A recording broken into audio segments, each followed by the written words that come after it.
Hey guys, we are so happy you're joining us today. Today we are going to be talking about mentors and having support in your life that can carry you through, walk you through all the different steps of your life and the impact that they will have on your journey. And so we have Sarah Barnett here with us today, and she's going to share a little bit about the impact that mentors have had in her life and the importance that they have on her. So can you share with us a mentor that you've had in your life that made a significant impact? Yeah.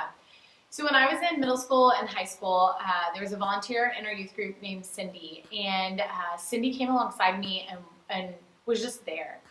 When I had great days, she was there to celebrate me. When I had bad days, she was there to comfort me. And if I had struggles, she was always there for advice. And I got lucky because Cindy walked alongside me through middle school and high school and is still a mentor in my life now. And so she was at my wedding this past fall. She was at my graduation from college. She supported me during seminary. Just has been someone who's walked alongside me throughout my whole life. Awesome. Can you share a little bit about the importance that mentors have in our lives and why we need mentors? Yeah, I think it's important to have somebody who's gone before that can kind of share their wisdom with you.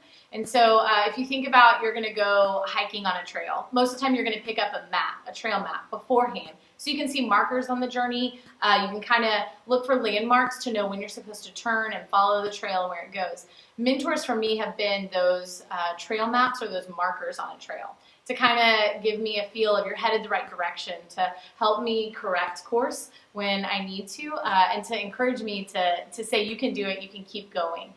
So I think that they're valuable in that way for us.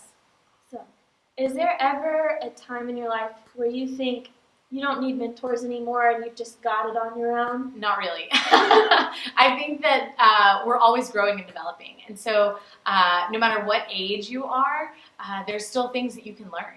And there's people who have started middle school before that know what it's like. There's people who've been in high school that have applied for college graduation. There's people who have been through the confirmation process and can share about that important moment at the end of the year. So there's always stuff that we're learning, and especially as disciples, as we grow in our faith, to have people who've been on the faith journey longer than us pouring back into us is really important. Awesome. So if I am looking for someone to be a mentor in my life, if I've never had someone outside my family to kind of give me advice and help in my life, who would be an example of someone that I could ask to kind of walk alongside me? Yeah. So what I love about mentors is they can look very different from person to person and for the individual who's looking for a mentor. And so a mentor could be a parent. I know you had said outside of family, but parents absolutely act as mentors.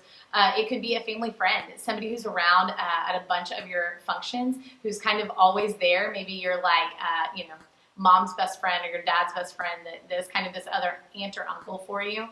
They could be volunteers in children or student ministry. They can be, staff. It can be pastors. It can be really anybody, I think, that's on this faith journey that would be wanting to come alongside you.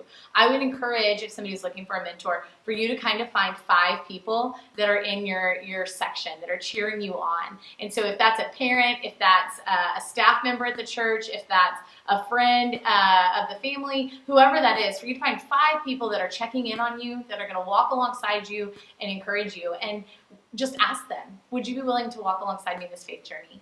It may be hard for that initial conversation, but it's going to be so worth it in the long run. So for our friends who are watching this right now, who are about to start middle school, what does a mentor-mentee relationship in middle school look like? Yeah, I think, again, it's going to look different based on the individual. And so that could be y'all getting together and talk about life over text message. It could be phone calls. It could be ice cream once a month. Whatever that looks like for you and however you need them to support you. I would really try to meet with them semi-regularly, face-to-face, because there's importance there in being able to see someone and share life sitting together over a meal or coffee or ice cream. But then also to text regularly and just check on them as well, and for them to check on you. And so, again, it can look different, but I think just constantly checking in with them is really important. Awesome. Well, thank you so much for sharing the importance that mentors can have in our lives. We are so excited for you to check out your book today. We have some awesome mentor building activities and questions that you can have if you're ready to start building those relationships. We have a game in there for you today. We are so excited for you to kind of dive into this relationship and further your faith journey with people in your life.